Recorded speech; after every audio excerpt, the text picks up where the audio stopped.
කවුද දන්නේ මැරුණට පස්සේ මොකක් වෙයිද කියලා? කිසිසේත්ම සාකච්ඡා නොකළ යුතු කාරණයක් තමයි සහ තේරුම් ගන්න මහන්සි වෙන්න ඕනෙත් නෑ. මැරුණට පස්සේ උපදිනවද නැද්ද කියන එක. මතු ඉපදීම විශ්වාස කරනවද වහන්සේ? ඇත්තටම මේ පුනර්භවය කියන කාරණාවේදී ත්‍රිපිටකයට අනුකූලව පුනර්භවය මම විශ්වාස කරන්නේ නැහැ. ත්‍රිපිටකයට අනුකූලව. හැබැයි මේ හදාගත්ත බුද්ධාගමට අනුකූලව විශ්වාස කරනවා. පැහැදිලිද ඔබට මට කියන්න? පැහැදිලි මට පැහැදිලි. ත්‍රිපිටකයේ පුනර්භවය කතා කරන්න ගියොත් එහෙම මම ඒකයි කිව්වේ මරණින් මතු ලෝකයක් අර්බුදයට යනවා කියලා. හැබැයි අපි මේ හදාගත්ත අපි ඉස්සර පොඩ්කාස්ට් එක කතා කරා. පැහැදිලි මම සාක්ෂි සහිතව පෙන්නන්න. අපි ඉතින් හැබැයි මේ හදාගත්ත බුද්ධාගම ඇතුලේ අපිත් ඉතින් අර ප්‍රවාහයට සාදු කියන එකනේ තියෙන්නේ. අරකට අනුකූලව මම පුනර්භවය විශ්වාස කරන්නේ නැහැ.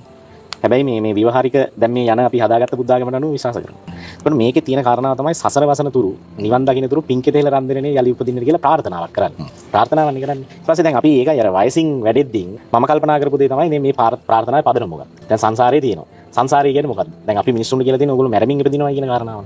ඔබතුමාත් මැරමින් උපදිනවා කියලා කියනවා. හැබැයි සංසාරය කියන කාරණාවේදී දැන් බුද්ධ ධර්මයේ වගේ දෙයක් ඇතුලේ නිවන් දකින්නත් මේ ජීවිතේම නම් පුළුවන්. පැහැදිලිවම සංසාරය කියන එක අපිට ගන්න පුළුවන් අනිත් අර්ථය තමයි ගමන මහත්මයා දැන් මේ අපි වයසට යාම දක්වාම ක්‍රියාවලිය සංසාරිනේ. අපි වයසට යාම දක්වා ක්‍රියාවලිය සංසාරය.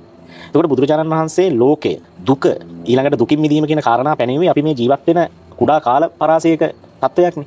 ඊට පස්සේනේ අපි දැන් මේ පරලෝ මාකට් කරගෙන උපදිනවා ඒක නිසා පින් කරන්නේ නැත්නම් තිරිසන් ලෝකෙට යයි බ්‍රහ්ම ලෝකෙට යයි අරවා මේමයි කියලා කතා ටිකක් මිනිස්සුන්ට කියලා තියෙනවා. දැන් මම අයියට කියනවා උපදින්නේ නැහැ කියලා. මම කියනවා උපදිනවා කියලා. ඉපදුනත් නැතත්. දැන් අපි මේ හැම එකක්ම කරන්නේ මොකක් වෙනකන්ද? මැරෙනකන්. මැරුණට පස්සේ මැරුණට පස්සේ අපේ ගම්වල බඩමඩුවේ ඇහෙන්නෙම හැම බඩමඩුවකම හැම පන්සලකම බහුතරයක් අපිට ටිකක් ඇහෙන එක මම මේ කියන්නේ. යන තැනකට මොකක් හරි කරන්න ඕන කියලා. යන තැන වෙනුවෙන් තමයි මේ මොහොත කැප කරන්නේ. මෙහෙම කතා කරමු. යන තැනකට මොකක් හරි කරගන්න කියන එකක් ආවෙමයි.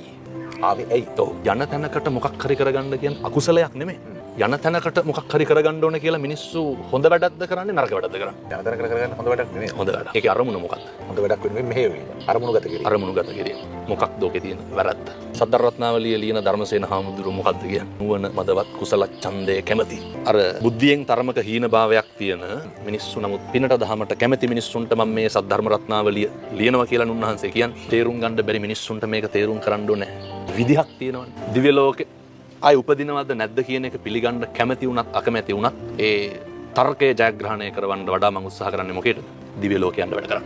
එච්චරයි. ඇත්තටම ධර්මයේ කියන එකේ අපේ නූතනයේ වෙලා තියෙන ප්‍රශ්නේ තමයි මේ හාමුදුරුවරුන්ට